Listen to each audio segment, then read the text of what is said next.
I'm just going to say, take it away. Storm Cunningham, all the way from Washington, D.C., really Virginia, but close enough to Washington, D.C.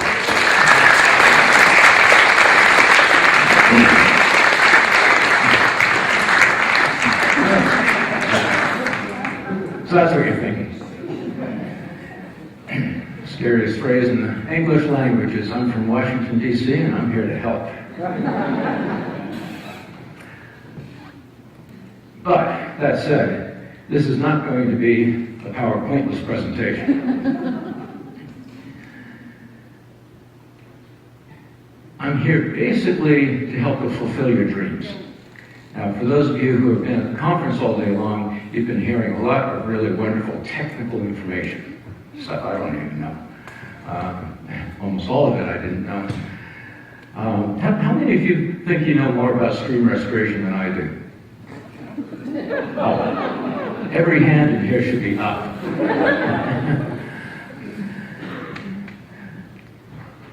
So I'm here to make your watershed dreams come true. And for those of you who, those Parksvillians, or whatever you call yourselves, who just came in here for tonight's talk, who are not involved in watershed work, just substitute watershed for whatever you dream about, whatever kind of, well, within reason, whatever kind of renewal you would like to see.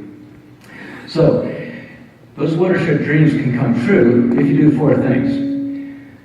If you inspire confidence in the local future, that's what attracts resources and support for your dreams. Nobody wants to hook their wagon to something that's going downhill. So they want a place that's coming back to life. If you eliminate or bypass barriers, of course. If you recruit partners and stakeholder support. And if you perpetuate your progress towards your dream long enough to build momentum. So, here's why you're going to leave this talk more empowered to fulfill those dreams, because I've divided the talk into three sections. First is a major trend, global trend, that you can harness your dreams to. That'll help put the wind in the sails. But you've got to be aware of the trends in order to get that wind. Second is a strategy to help make your dreams succeed. And the third is a process to turn that strategy into funding and action. So the trend. Let's step back a little bit, just to give you a little context, say about 12,000 years. This is what we've been doing. Let's say that's the beginning of civilization right there. So when you're building a brand new civilization, you naturally are building a lot of new stuff. You're building new buildings, new infrastructure, you're chopping down forests to make farms. Nothing wrong with that. When there are only a few 100,000 people on the planet, you can do that to your heart's content, and Mother Nature's not going to mind.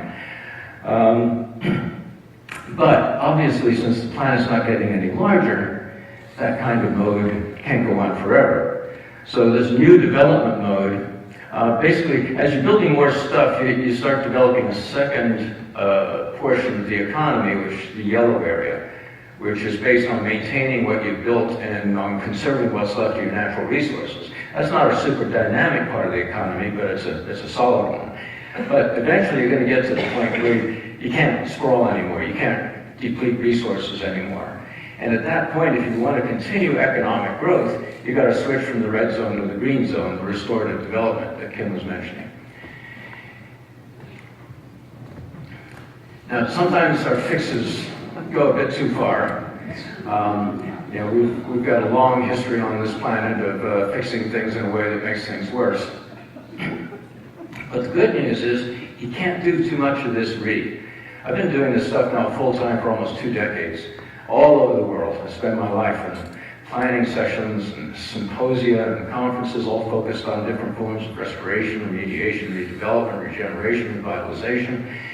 And I have yet to hear a community say, oh my God, we got to slow down this river restoration project. I mean, our water's getting way too clean, and we've got far too many fish in it now.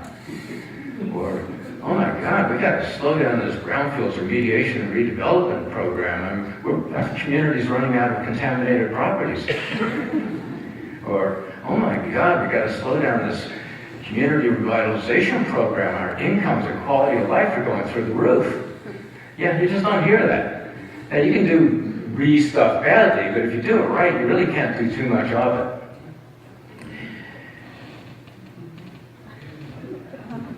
We often, hear people say, well, we got to get out of this mode of economic growth. We got to get over our addiction to growth.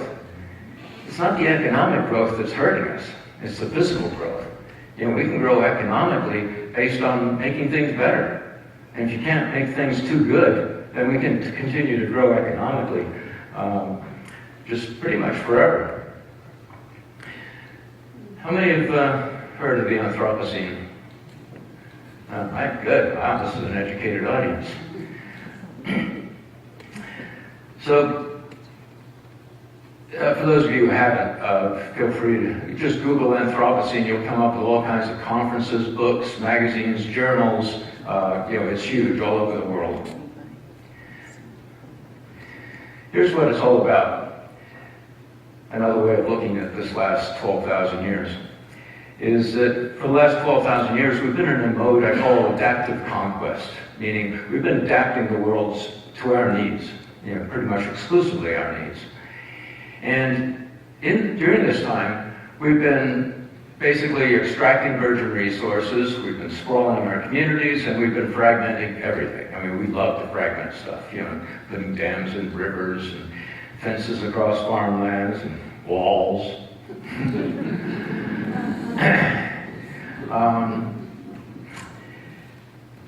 And during this time, this vertical axis here is our economy, so we've been growing the economy nicely.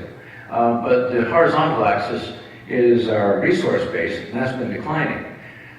Now, for this 12,000 years, which dates back to about the time we invented agriculture and started creating permanent communities, this is a time that scientists refer to as the Holocene, which is defined as the point at which humans started affecting the world around them. And we've now reached the Anthropocene, which is defined as the point where human activity dominates everything on the planet. Climate change being the prototypical example. You can kind of consider this a deconomy that we've been in, since we're depleting our way to wealth. And if we continue in this adaptive conquest mode, both our economy and our resource base go into long-term decline. That's bad news. That's that destructive footprint, the ecological footprint Bill Reese was talking about. But the good thing is, you can't really go off into the future on one foot. There is another foot, and that's the restorative footprint.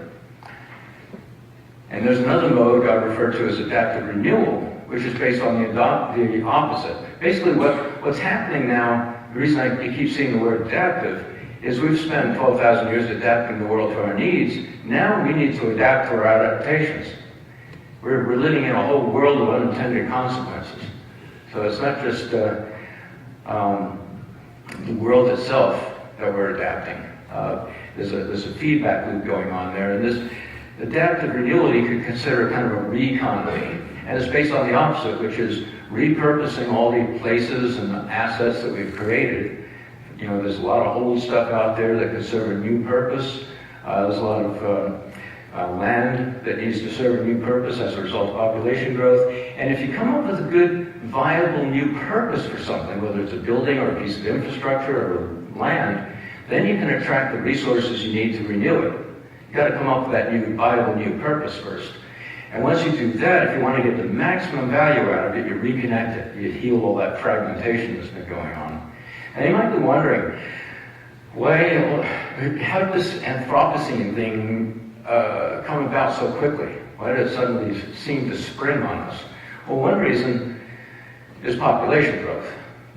You look at that curve, and it's not really even a curve, it's more like a vertical line. But it's not just population growth, it's also our per capita consumption, which is using a lot more per person these days. So as a result, you've got scenes like this. In Bengaluru, India, they've got a lake there that's got so much heavy industry around it, that's dumping all kinds of chemicals in the lake, that when a wind blows up, you get this nasty toxic foam blowing all over the city. That's That's your ultimate Anthropocene scene there. But of course, it's not just humans that are suffering from this. Wildlife's suffering far worse than we are. And the children are growing up in this. I mean, imagine how that affects a child's worldview, to grow up in that kind of world. Now you might be thinking, well, okay, yeah, there's some great places, there's some nasty places on the planet, but there are also some beautiful, pristine places left that we can escape to, right? Like Bali. That's what Bali looks like these days. Now, the Balinese are not necessarily dirty people. All this stuff is washing in by the ocean from all over the planet. That's what it's like surfing in Bali these days. There are no pristine places left on the planet. Every square inch of the earth is contaminated with something, whether it's invasive species or radioactivity or chemicals or all of those things. Everybody in this room has got Chernobyl and Fukushima in their bodies. Pristine just doesn't exist anymore. And we keep trying to adapt in the old way, but as you can see, even 50 lanes of cars is not enough. And of course, the ultimate Anthropocene scenes are all the so-called natural disasters that surround us these days. And this is not just destruction, it's economic damage. I mean, look at a place like Gold Coast in Queensland, Australia. They've got a huge tourism economy there, and that tourism economy is based on a huge, beautiful beach. That's what it looked like before climate change and sea level rise really took off. That's what it looks like today. That's huge economic damage that's being done there, even before the buildings get hit. So this is the mode we've been in for millennia now. And again, nothing evil about that until you go too far. Some of the cities we built have been absolutely beautiful. They're absolute treasures. They were worth doing. Others, like Las Vegas, maybe not so much. That's a view from my hotel room when I was there recently. And some cities just don't seem to have a good reason for existing. Nobody here from Las Vegas, I hope. So in that kind of world, with that kind of damage, conservation is just not enough if we want to save biodiversity. We've got to undo a whole lot of damage. It's got to the point where even the onion is starting to pay attention.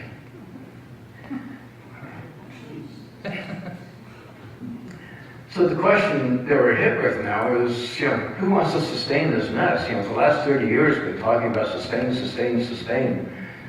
But do we really want to sustain this? I mean, sustainability, let me give you an example of how important the language is. If you were to ask me, hey, Storm, how's your marriage? And I said, it's sustainable. How many here would envy my wife, Maria? But if I said, oh man, it's restorative. Every day of our marriage revitalizes me. That's a whole different story, isn't it? That's the kind of dialogue we need to be having about our future on this planet.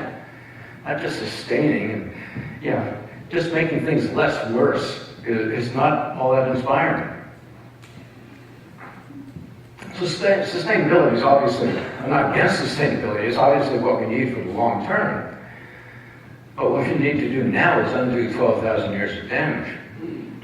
Good news for those of you who are of an entrepreneurial bent is that a lot of the most profitable business opportunities out there start with RE. Basically, that's the whole key to making this switch from the Holocene to the Anthropocene, is just a simple switch of prefixes. We need to switch from D to Re, from development to redevelopment, from despoilment to remediation, from depletion to replenishment, from demolition to restoration, from deconomics to reconomics,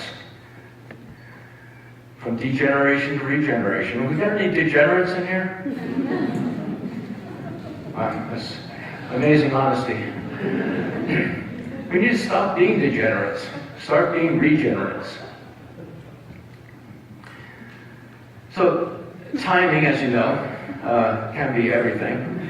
And it's not like we're the first people to ever think about restoring the world.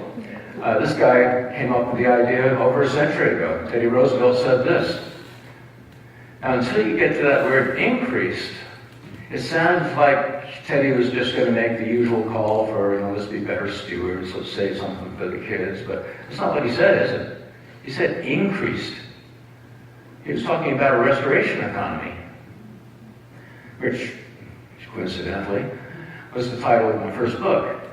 And it created a taxonomy of 8 sectors of restorative development. And these are economic sectors, not scientific sectors. So scientifically, there's some overlap here. This is basically the kinds of projects that get funded and implemented. So you've got ecosystem restoration, watershed restoration, fishery restoration, agricultural regeneration, infrastructure renewal, heritage restoration, catastrophe reconstruction, and brownfields remediation. When I started writing this in 1996, the EPA had just created their brownfields program in 1995. So some of these things were really brand new that nobody had ever heard about. I had a chapter on regenerative agriculture, and until just a few years ago, most people had never heard of it. Now all of a sudden, just in the last few years, it's exploded. So I made all the usual mistakes in my first days as the usual author, consultant, speaker gig, including that one.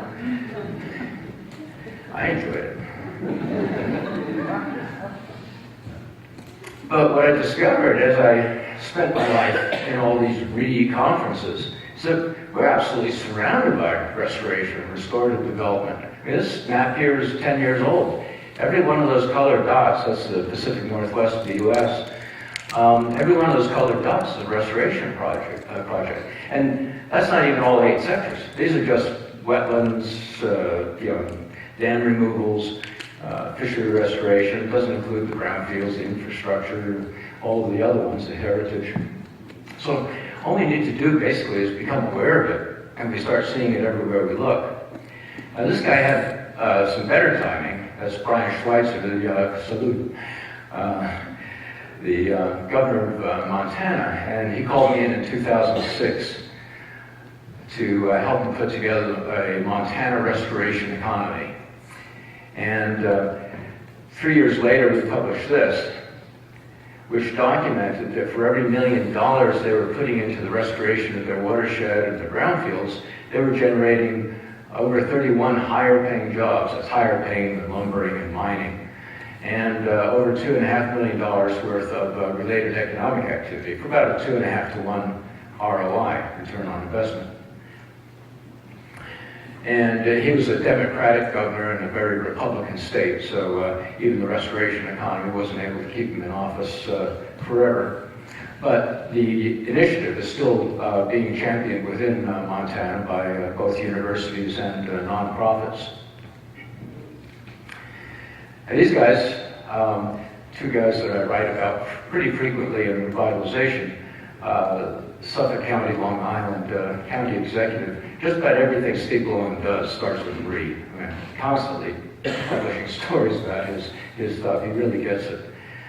And on a larger scale, Governor Tom Wolf in Pennsylvania just very recently rolled out his $4.5 billion Restore Pennsylvania initiative.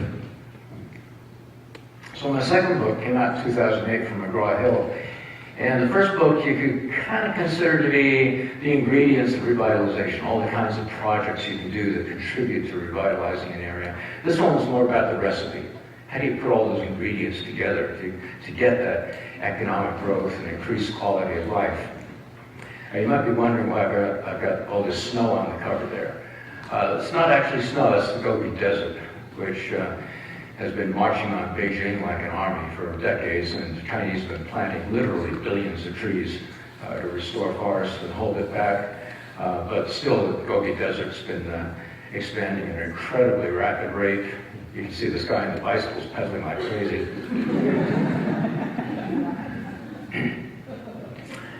So all of these sectors boast very impressive returns on investment. And when you integrate them, as I think it was Nick was talking about today, then you can really create some magic ROI. But even by themselves, they can be oppressive. The Everglades restoration, a multi-billion-dollar effort, they documented a 4-to-1 ROI on those public investments in restoring that ecosystem. EPA has documented an 18-to-1 average ROI nationwide. Every dollar that's put into assessing and remediating brownfields generates 18 private dollars in redeveloping, revitalizing the city. And some places go better. Before I go on, one thing to point out here is that even though EPA has documented this 18-to-1 ROI, which you would think would inspire Congress to just throw tons of money at it. I mean, who doesn't want an 18-to-1 ROI? To put it in perspective, the house that Jack Ma bought just a few years ago cost about 4 times the size of the entire national brownfields budget in the United States. Just one house. So we do have to work on our priorities a bit. And as the word gets around about how productive these investments can be, that'll probably happen. In Michigan, they're generating a 42-to-1 ROI on brownfields remediation and redevelopment. And Minnesota's the champion right now, in the States anyway, a 44-to-1 ROI. Now, sometimes just removing the problem is all that it takes to restore a place. Here in Chile, they just removed the invasive European rabbits, and the whole place just came back to life in this national park. Any civil engineers in here? I said real civil engineers can. Okay, you might want to leave the room for a second. I've got to reveal 3 quotes from one of my favorite authors, and all-around good guys. Come on. I'll let you read that. I'll let you read all 3 of them. I actually said this a while back, and I have yet to see any documented evidence that it's not pretty close to the truth. It doesn't mean everything that urban planners and civil engineers did in the 20th century was bad. It's just that things have moved on, and some of the good work is now out of date. Here's the second one, which explains part of the problem. When you're driving over a tall bridge or driving through a deep tunnel, you really don't want any surprises. And that's what mechanical and structural engineers are taught. Their whole job is to remove surprises. It's their mission in life, is to make things reliable. That's a wonderful thing. Not so great when you're a civil engineer dealing with living systems, complex adaptive systems.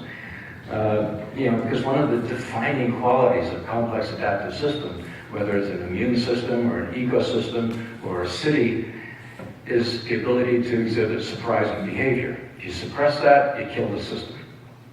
So that aspect of engineering has to be moderated a bit when dealing with living systems.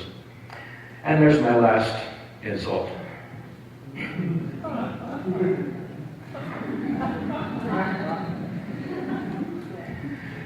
So, as I said, sometimes all you have to do is remove a problem, and things just come back to life really nicely.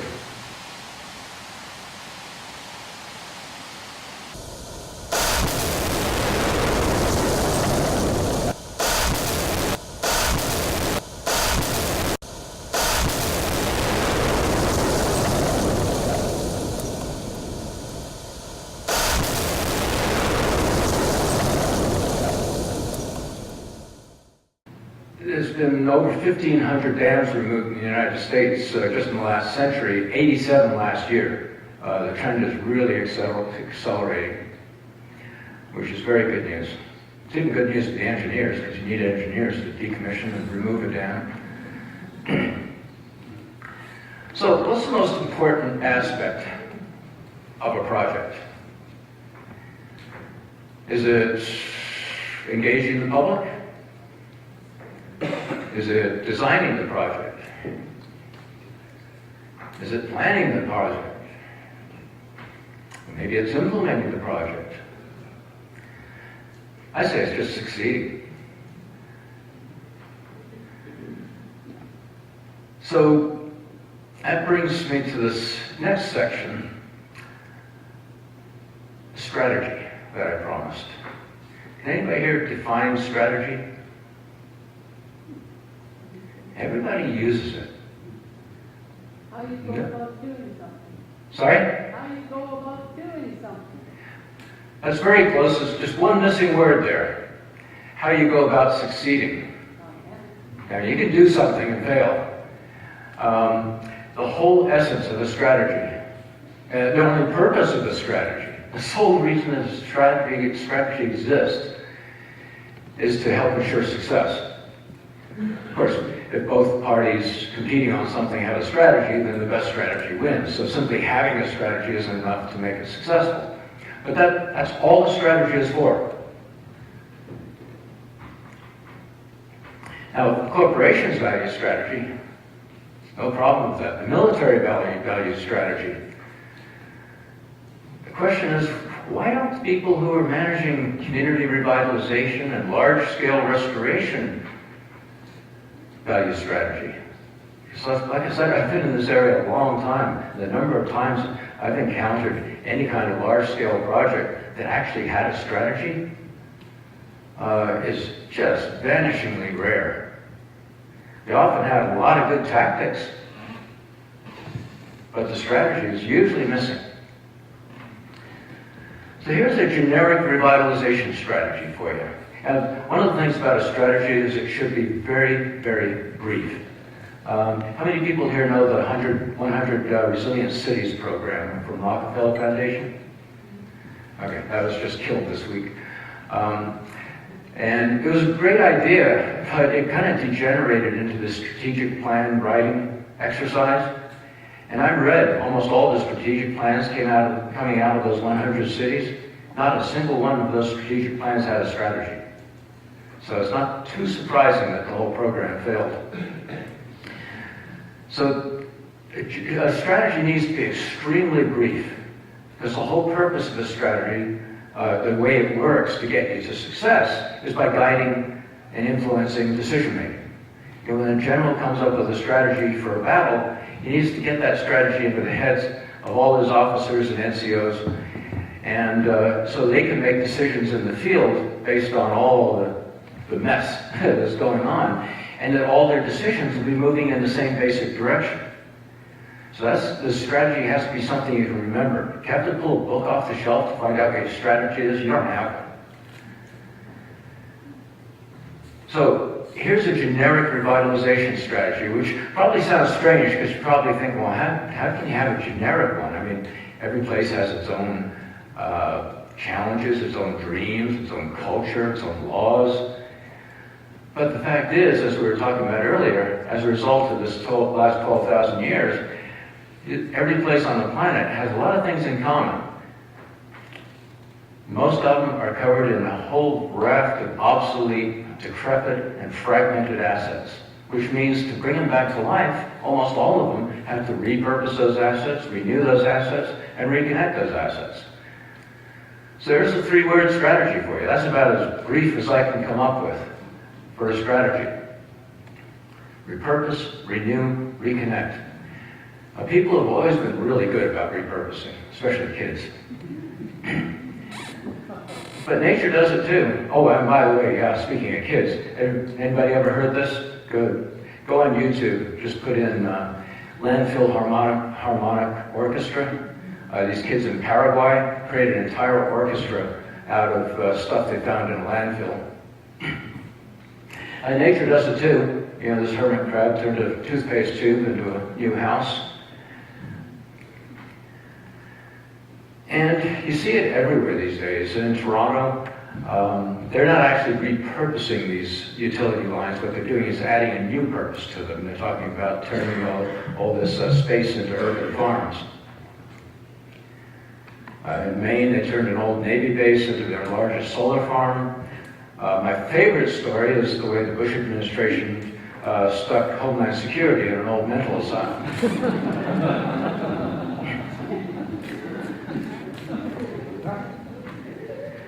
In Barcelona, when Catalunya outlawed bullfighting, they turned this old bull ring into a gorgeous shopping center. Now, Mother Nature sometimes repurposes things in ways that are not in line with the way we like to repurpose them. That's a neighborhood in Detroit. Doesn't take her long. Now, renewing, there's a lot of renewing these days that's catastrophe-driven. I live in Arlington, Virginia, where we had that 2011 earthquake that got all the press. That's about as much damage as it did. But it was Washington, so everything that happens there is news. We've got a whole planet covered in what I refer to as renewable assets or restorable assets. You know, these are the things that most communities will look at and they'll say, oh my God, if only we didn't have that ugly derelict building there, we could revitalize. If only we didn't have that brownfield there, we could revitalize. If only we didn't have that abandoned mine there, we could revitalize. No! That's not the right way to think about it. Those are the ingredients of revitalization. You repurpose, you renew, you reconnect those things, and you got revitalization. So those are renewable assets. I've actually talked to one mayor up in Niagara Falls, New York, who after reading my first book, he said, wow, we've got a wealth of brownfields here.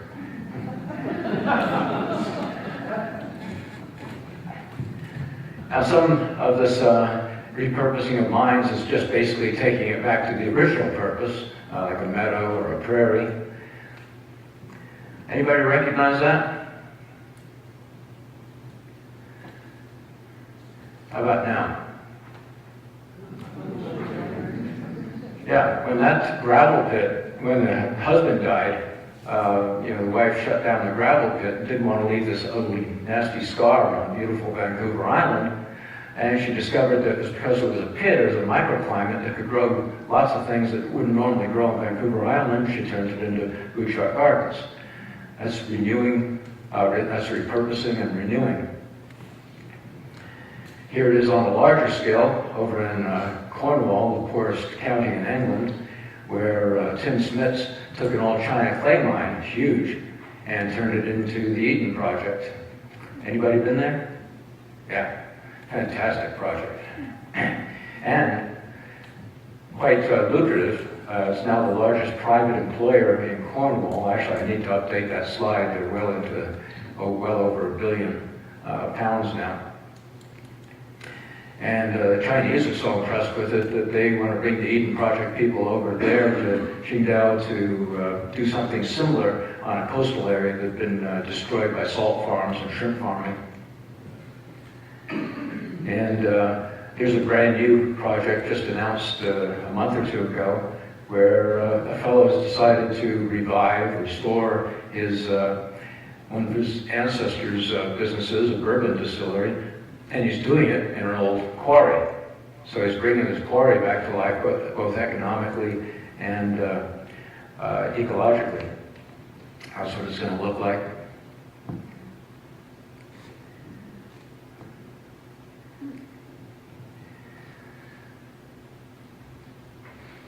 When I first wrote that book, The Restoration Economy, it was pretty rare to find somebody who earned their living restoring the world. You know, when I said that there were people who did that, people would look at me like, well, yeah, right, nice dream, but yeah, you're not going to find too many people doing that. It's just too perfect. And now there are people all over the place doing it. One of the first I met was Keith Bowers of Biohabitats. He was, when he got started, he was a newly graduated landscape architect, and he was smart enough to realize that there was going to be a lot of growth in stream restoration. Anybody here know Keith? He's probably doing about $15 million a year now. This is the project that got him started. He was given a job of restoring a 2-mile stretch of Spring Branch in Maryland. And Spring Branch had been modified according to an engineering philosophy known as FSE. which stands for flood someone else. So basically what you do is you straighten the stream out to accelerate the stormwater out of town as fast as possible. You wrap it in concrete to make sure that none of it gets absorbed into the ground. And that way the flood for the next community down the line is twice as bad as it would have been otherwise. So here it is about 9 months into it after he had corrected the fluvial dynamics. Here it is about 2 years into it after he had reestablished a native species. And this is what it looks like today. That's about as close to doing magic for a living as I know of. But he's not just doing it for the crayfish and the birds and the butterflies.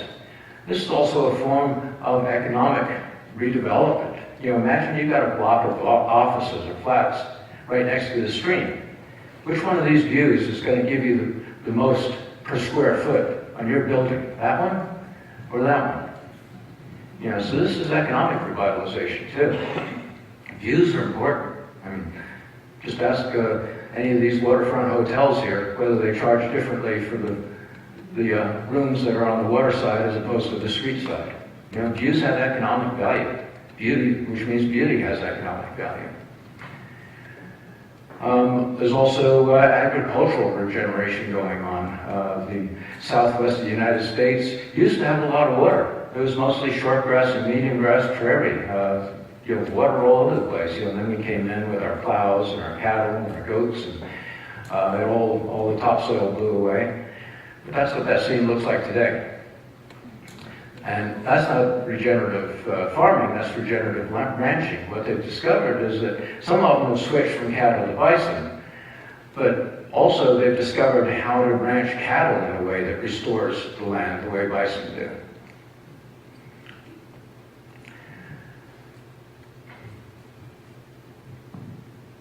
I don't remember what I was supposed to say there.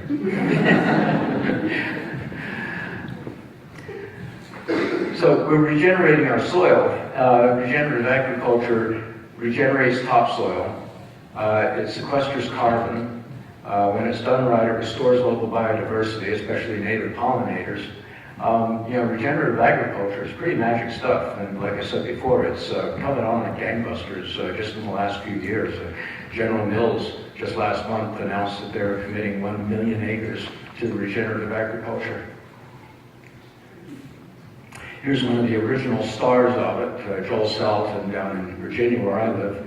His family bought the most degraded farm in the Shenandoah Valley, and he spent the last few decades restoring it. It's now the most valuable farm in the Shenandoah Valley. So, reconnecting. We've done repurposing, we've done renewing. Let's finish up with reconnecting. We've got a lot of reconnecting to do in this world, especially in our communities where we've been designing them as if the only thing that counted was cars. And before I go any further, I should point out, those of you who have studied complex adaptive systems or complexity science, whatever you want to call it, you probably know this already, but it's not just a matter of more connections. It's kind of like Goldilocks. You know, you can have too many connections or too few connections. You've got to find the right level of connectivity. But the key thing is that everything is connected. And despite what they think in Washington, D.C. these days, you know, we're all in the same boat. I'm sure you don't get any of that thinking in Ottawa.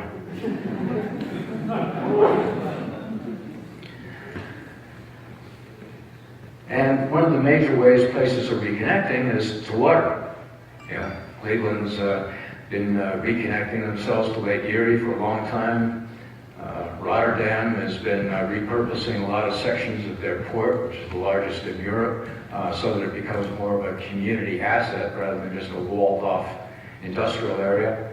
A lot of the reconnecting to water is just removing and repurposing infrastructure. You know, Moscow is getting rid of that highway that runs along their river. Paris has already done the same. So what happens when you put it all together? You know, Boston gets it.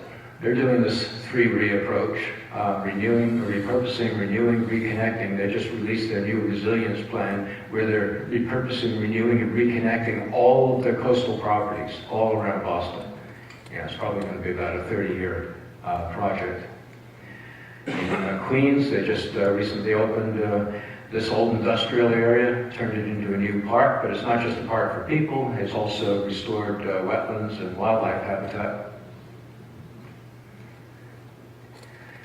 And how many people here have walked the High Line? Oh man, you got to get to New York. Highlight, yeah. One highlight is maybe the greatest experience in New York now, just because it's so unexpected. How many know what the High Line is? Okay. Yeah, so the quick story, for those of you who haven't heard about it, is there was an old abandoned elevated rail running from the Chelsea district on up to Midtown Manhattan.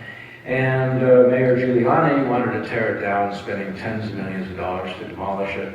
And a couple of local citizens climbed up there one day and discovered that over the decades, the wind had deposited a lot of soil up there and seeds, and it looked like a park. They stood there and they, wow, look at this, beautiful view. Why don't we just turn this into a park? And they took it to Giuliani, and he didn't like the idea. But then Giuliani was voted out, and Bloomberg came in, and he liked the idea, and this is what it is now. They've repurposed this old infrastructure, they've renewed it, and it's now reconnecting all the neighborhoods, and doing it in such a way that it's doubled or tripled all the property values. There used to be a lot of abandoned buildings along that stretch. Now everybody wants to live or work right next to this gorgeous park. Here again, this slide needs to be updated, but it's already generated over $3 billion of new economic activity, bringing in over $1 billion to the city in taxes. It's the second most popular cultural attraction in New York City now. And cities all around the world are looking at their old infrastructure and saying, how can we repurpose it in order to, and renew it in order to revitalize and reconnect our neighborhoods. And when they connected the last section, it's done in 3 sections, when they connected the last one, it connected to this area in Midtown Manhattan, this huge rail yard. And for the last couple decades at least, New Yorkers have been thinking, wow, what a prime piece of real estate. We need that rail yard, but why couldn't we build over it and get all this new real estate? And they just could never make the numbers work. And then all of a sudden the High Line reconnected this area in a way that really gave it a lot more economic potential. And the largest real estate deal in New York City history just opened up. First phase of it just opened up about a month ago. Hudson Rail Yards. It ended up actually being about a $25 billion project. Thanks to those guys who stood up on the High Line and said, well, this is nice. Imagine, if you would, a similar approach to natural resources. Repurposing land, renewing it, reconnecting it. I think there's a lot of potential out there. And if anybody would like to talk about that, how to finance something like that, we can do that tomorrow at the closing session. So this repurposing and renewing of rail lines is not just here in North America or Europe. In Taiwan, they're doing this right through the middle of town. Doing a beautiful job of it.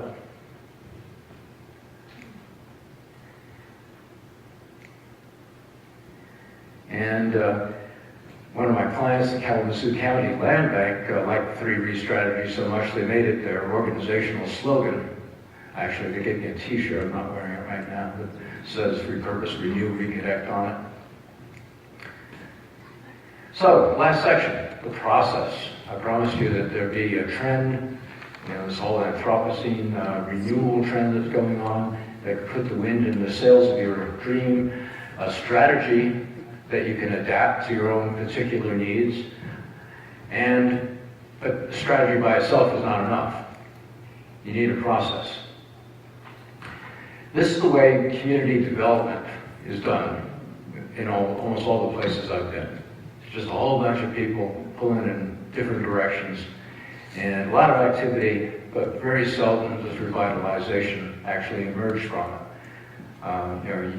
They end up building no momentum. They usually have no real direction. They're in a kind of a passive reactive mode where local political leaders are just waiting for some private developer to suggest something so they can just say yes or no. A lot of times this activity is self-defeating. It's being done in silos, so it's extremely inefficient because everybody's working in their own little area all by themselves. And a lot of times it's unsustainable because they're still in this old mode, from the Holocene, this de-wealth, de-economy mode. Here's a simple diagram that, if you keep this in mind, this is the kind of dynamic you want to get going in your community or region.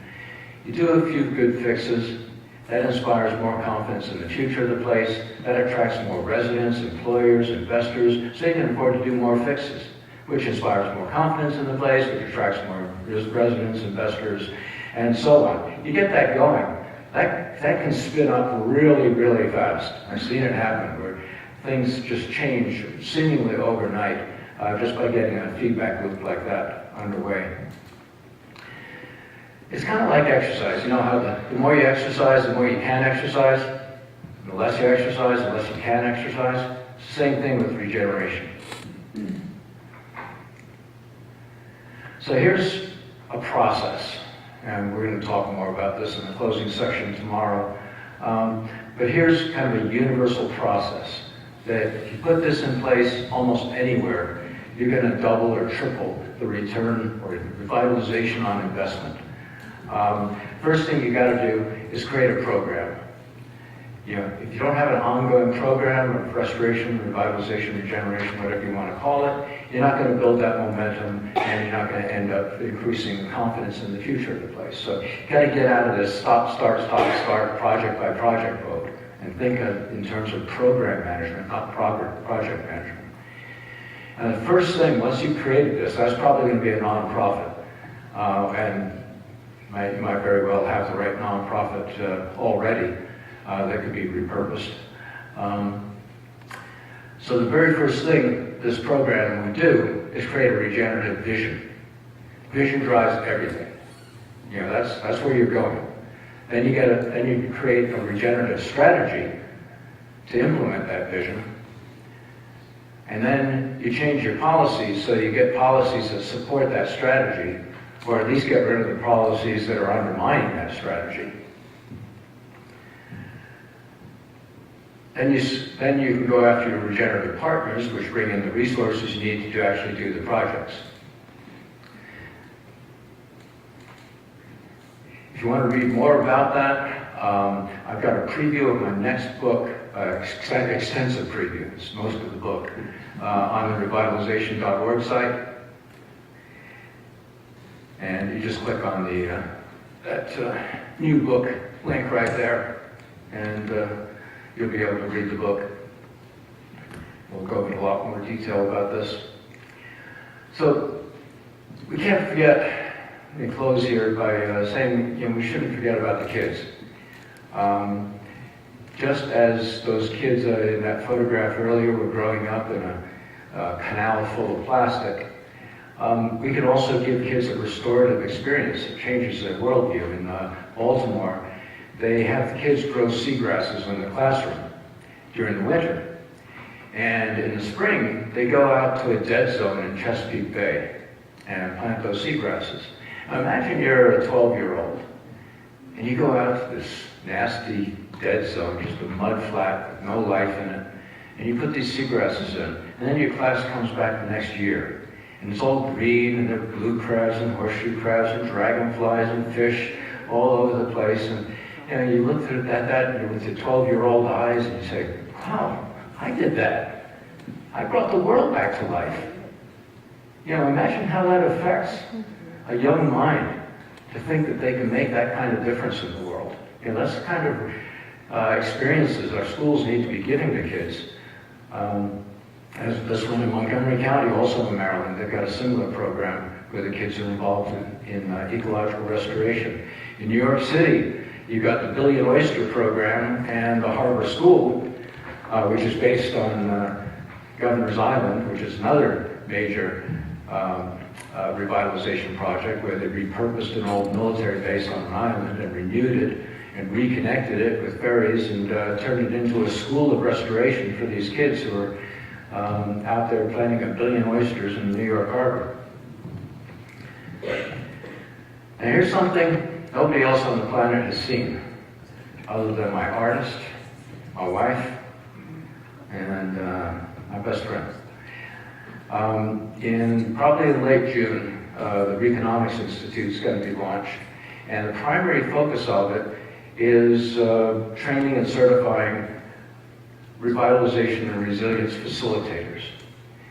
Now this is kind of an add-on skill. It's not meant to replace skill like architecture or landscape architecture or engineering or anything like this. It's something you add to any of these other skills, urban planning, economic development.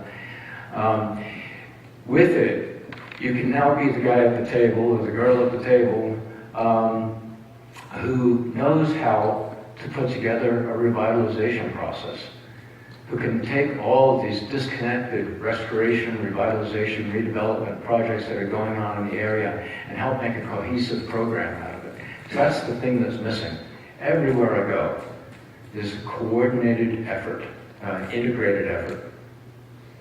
And it can pay off for the politicians to get involved in this. This guy promised the citizens of Seoul, South Korea, that he was going to take that ugly urban highway there, which is about 50 years old, and it had divided the city and it ruined neighborhoods. People couldn't get from one side of the highway to the other. He said, I'm going to restore that to the stream it used to be. And actually doing that made him president of South Korea.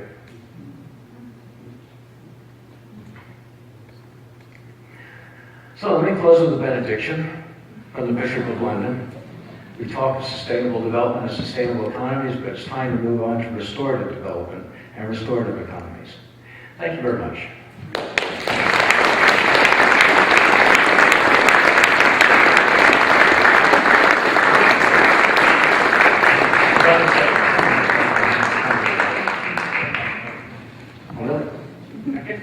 What I'll do is I'll take the microphone down there so they can ask you the questions. Rightio. Yeah, I wasn't thinking, I didn't have it ready. Because, so Ann, I know you have a question. I can just tell, right? Come on, what is it you wonder, Zoanne? It wasn't a question, but the first thing I thought of is we've got a train bridge that's going across at the Sacred Narrows that is in need of replacement, and I started to think, can that be changed? Can it be done? I started Is thinking it about close to any population? With North Vancouver and Burnaby, yes.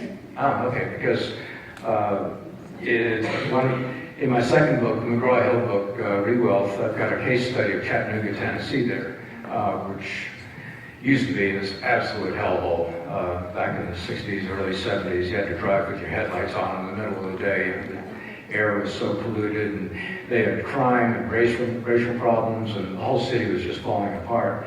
They brought it back to life in a spectacular manner. One of the things they did was there was an old bridge that was no longer strong enough to support automobile traffic. It was built for horses and buggies and had been rusting away. And it was over the Tennessee River. And it went over to North Chattanooga, which is the same city.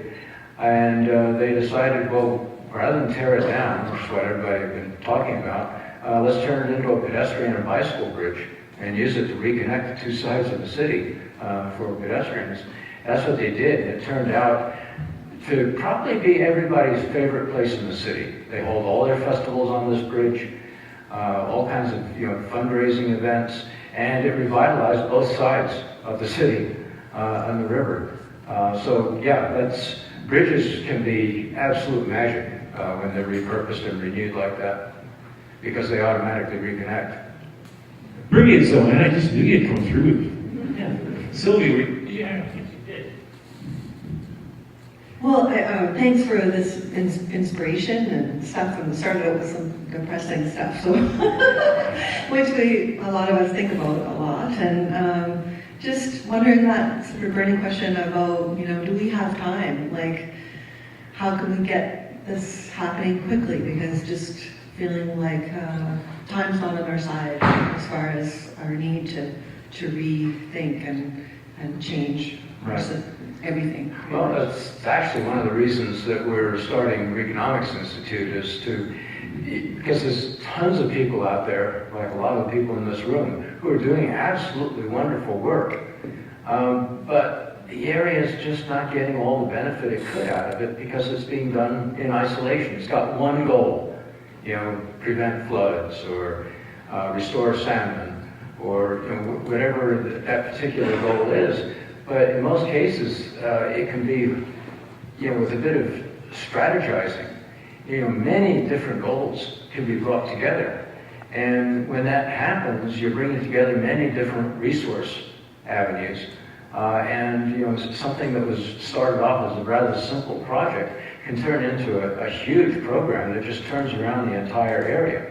So the key is that process that brings everybody together and gets everything aligned around the vision, around the strategy. You get the policy supporting it. You need that kind of holistic, systemic approach to it in order to really tap, the potential of all this hard work that's going into. It's just heartbreaking sometimes to see all the hard work people do in these silos, and then see it not actually change the fortunes of the area. Hi.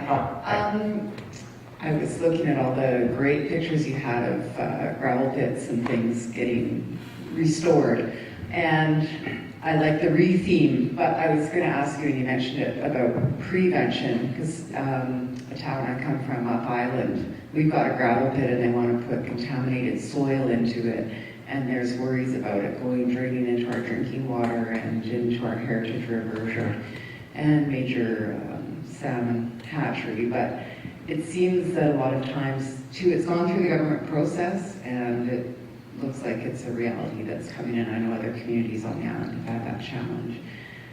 I don't know if you have any 1,000 points of light on that type of thing, but it just seems that despite groups' best efforts, there's almost this prevention, it'd be nice to maybe stop it before it happens. Obviously, still here? Yeah.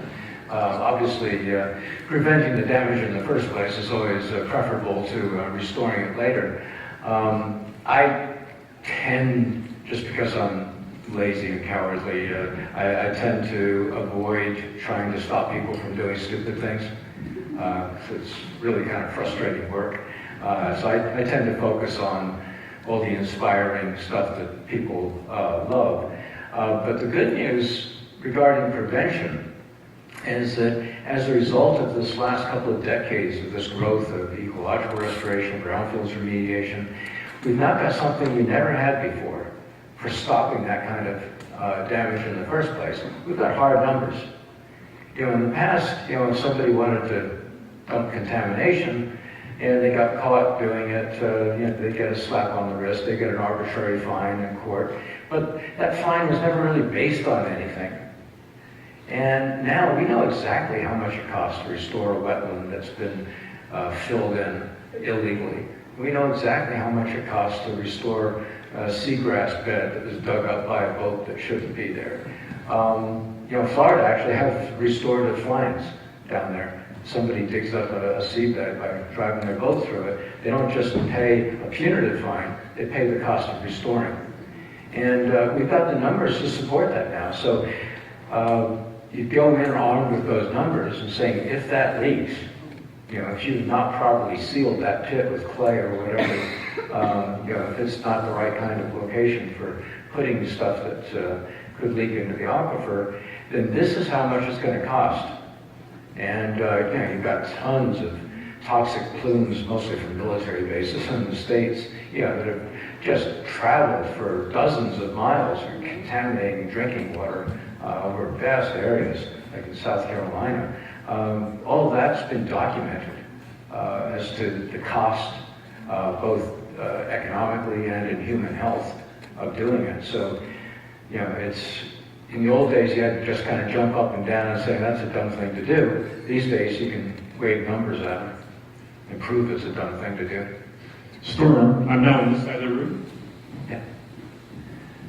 Hi, you brought up one picture there that I consider one of the best examples of restoration of a situation. You went through it fairly quickly, but I have a personal connection to it. It's the bullfighting ring in Barcelona. Yeah. And if ever there was an example of something which previously was very politically divisive in Spain and Catalonia, because in the rest of Spain, bullfighting is still legal. In Catalonia, in Barcelona, it isn't. Right. But the new area, the commercial area, it is beautiful. Yeah. It has facilities there, and on weekends it's absolutely crowded, right, with kids and everybody. And if ever there was a difference between the spectacle of bullfighting and the spectacle today, it is an excellent example. Yeah, I agree. Barcelona is one of my favorite cities in the world. It's pretty much the favorite city of anybody who's ever been there. In my second book, I had a case study, and I had a choice. I really wanted to do Barcelona, but the timing was right to do Bilbao instead. So I did a case study on Bilbao, but I had to get Spain in there, so they're just doing a lot of wonderful stuff there. Storm? Yes, Storm, thank you very much for your presentation, and it is indeed inspirational, and I think we definitely need more of that. The soul can't get enough of it, especially in this field, and some of the comments and issues you heard today, I'm sure are fairly common, and you've heard those in many other areas. It is striking, though, to listen to your presentation and look at some of the examples given, and I know it's a process that didn't get there overnight.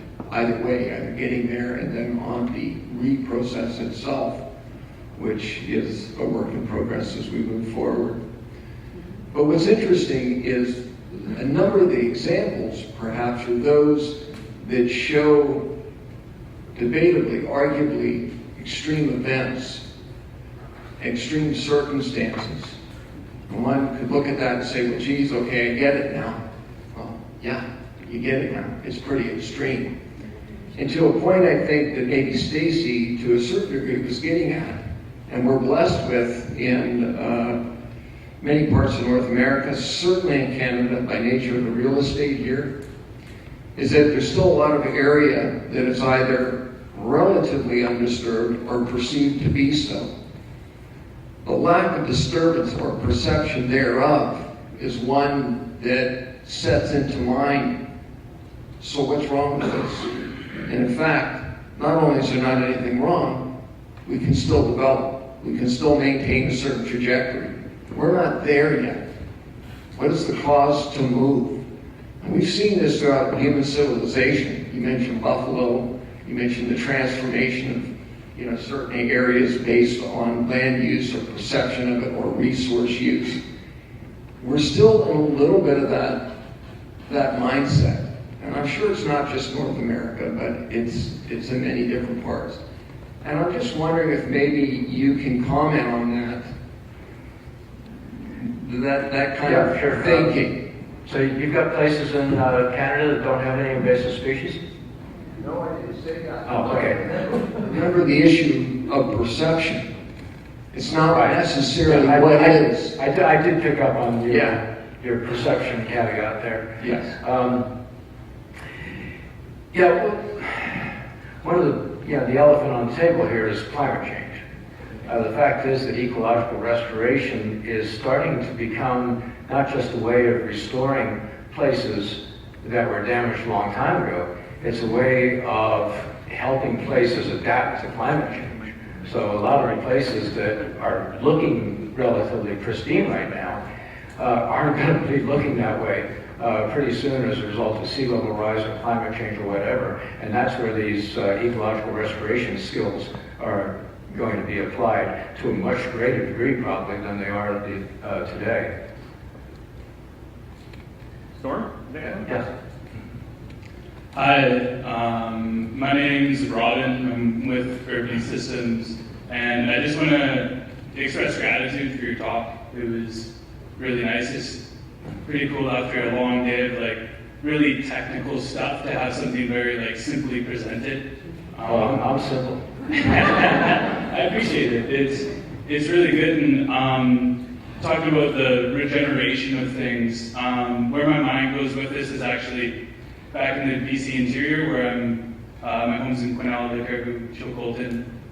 If people know the area, and there's a lot of wildfires that go on, and just thinking about the regeneration of watersheds and the opportunity that businesses like West Fraser and communities in those areas have to sort of regenerate that economy at the same time, and it'd be interesting to see how that adapts. And the other thing too, and I appreciate the lingo, makes a lot of sense. We have a word that's kind of like emerging over here, where people are responding instead of sustainability, because as you say, it's kind of like, how long can you scrape the bottom of the barrel for? But the word abundability comes to mind, and it's kind of like a really bubbly word that comes off. It definitely gives it the same sense of regeneration and just abundability. So, thank you. Yeah, I've been using the phrase resilient prosperity lately as kind of a universal goal of almost every place I go. You know, people want prosperity, they want it now, but they want it to last. They don't want the usual roller coaster ride. Scott, Storm, here's Scott. Yeah, thank you. Great speech. So something that came to mind for me was, so I really like your strategy, and I just wonder what your thoughts are on, I guess, how deep that goes at a personal level. So it seems to me that there's almost a personal mindset required here to think about what my role is, and I'm thinking about the quote that was presented at one of it was actually the ministry talk this morning. I think I have it on my phone from Gus Beth. But just talking about the top environmental problems are selfishness, greed, and apathy. Right. And those are the number one issues for me personally, right? Those aren't, I mean, they're collective issues, but they're, you know, the enemy is me, right? And so, anyway, that was what came to my mind. Yeah, it's actually kind of it's a self-curing situation. You just need to get people exposed to all this stuff, get them involved in it. Because the fact is, the more we restore someplace, the more it restores us. You know, that old quote from Winston Churchill, where he talked about how, you know, we shape our cities, and then our cities shape us. It's the same thing. The more we restore, the more we are restored. The more we revitalize, the more we are revitalized. And it does go very deeply. You know, most of the people I talk to who restore the world for a living or revitalize communities for a living caught the bug, you know, by just being involved in some project. It might have just been the restoration of a historic theater, or you know, putting a microbrewery in an old warehouse or something like that, and all of a sudden, wow, we could do more of this. You know, it's so yeah. It definitely is both a personal mission and very much a spiritual revolution for the people who get involved in this sort of stuff. Hi, Storm. Thanks for joining us for this symposium. Thanks for having me, John. I've attempted or have taken a number of projects forward that have succeeded or have failed. And when they fail, there's a lot of reasons for why they fail. Lack of a champion, political reasons, no funding, other priorities. The list goes on and on. But just I'd like to hear your opinion on why some of these things, and some of them are ones that I think, yeah, it's kind of weird that would have caught on and gone forward. But why do some of them go ahead so successfully, and other ones which would appear to be a reasonable initiative just never get off the ground? There are a number of reasons, but they all come back to lack of process at some point. And sometimes it was a great project, but it wasn't enough to actually gather the enthusiasm because it was all by itself. There was no momentum in the community already. You know, if you've got a revitalizing program going in a region or a community, and somebody suggests a new revitalizing project, you know, it's got some momentum it can grab a hold of and move forward. You know, people are already buying into the concept. If you're starting from a dead stop with a community that hasn't done anything new in 20 years and maybe has tried a few times and failed, and you know, they're kind of in a bipolar situation where they get all excited about some new project and it fails, and they get all depressed and negative and pessimistic about their future. You know, there's a lot of great ideas that can fail in a situation like that. That's why you've got to have that process, that ongoing program, and then just start building the momentum with little projects, just to show people they can. That magnificent revitalization story in excuse me, Chattanooga, it got started because the EPA, you know, the Clean Air Act was passed, and the EPA started threatening to fine cities that were out of compliance with air quality. And Chattanooga had the worst air quality in the nation. Walter Cronkite got on the national TV and said, "This is the filthiest city in America." So their pride was wounded. And they got together and cleaned up their air. And that sparked the revitalization, not just because people moved to places with clean air, but because working to clean up their air taught them that they could actually work together. They didn't know that before. Like I said, they had racial problems, they had crime problems, corruption. You know, that city, everybody was at each other's throats. Then they worked together to clean up their air and decided, whoa, let's keep on going. Let's turn this group into a community revitalization effort, which is what they did. They became a poster child of revitalization. When I was there was a group from Vietnam wandering around. They just wanted to see the Chattanooga miracle. Excellent presentation. Thanks, sir. Have you taken on elected officials and politicians, and if so, what sort of reaction have you had on this very forward-thinking vision?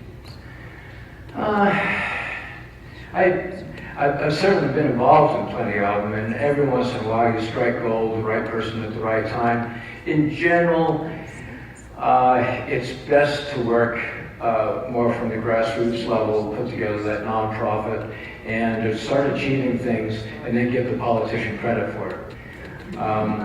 You know, that way they can't get in the way, and they'll start supporting you. You know, because those guys on the High Line, they actually got a lot of support going, funding. There's a lot of momentum on the High Line going before they took it to Bloomberg. So when Bloomberg saw it, it was already a winner. He could see that this is popular, it'll get me votes. You know, so I think if they had taken it to him earlier, you know, he might have said no, just like Giuliani did. So, you know, politicians can provide some good support, but don't rely on them. So, Storm, as you were presenting earlier, and it suddenly struck me that the year you wrote or published Restoration Economy in 2002, Peter, that was the year that the Province released the guidebook, right? And the perspective I want to offer here, you referred to, you started writing in 1996. Yep. And Scott, what was 1997? No, it was 97 actually, wasn't it? It was the passage of the Fish Protection Act and what that set in motion in terms of my relationship with you guys, which led up to, you know, developing the guidebook as a response to the salmon crisis of the 90s. And what I wanted to share with you is kind of a preview of tomorrow as well, that just prior to the release of the guidebook, and we had a steering committee meeting in Nanaimo, and the discussion was, how should we brand stormwater planning a guidebook for British Columbia? And actually, the committee wanted to call watershed planning a guidebook for British Columbia, but Environment Canada actually had the final say, didn't they, in terms of the funding, and they said, no, it's got to be called stormwater because we're not ready to go that next level. But that's not the story. The story was, what would our branding statement be? And in 2002, the committee was bold and said, when we release the guidebook, the branding statement is, watershed protection and land development can be compatible if we get it right. And that was absolute heresy in 2002. Absolute, much like your story, absolute heresy, because we just come out of the salmon crisis. And I'm reflecting that 3 years later, I'm in Victoria. It was a meeting. I think Ministry of News Affairs hosted it. I think probably you were there, Eric. And it was like, okay, it's 3 years since the guidebook was done. So what's the next step? In terms of is it time to, finally get around to doing water-centric planning and guidebook for British Columbia? And I remember saying, well, actually, we can't do it yet because we need a decade. Well, actually, I said we need 5 years. It's going to take 5 years to get the case studies of the success stories to be the next guidebook.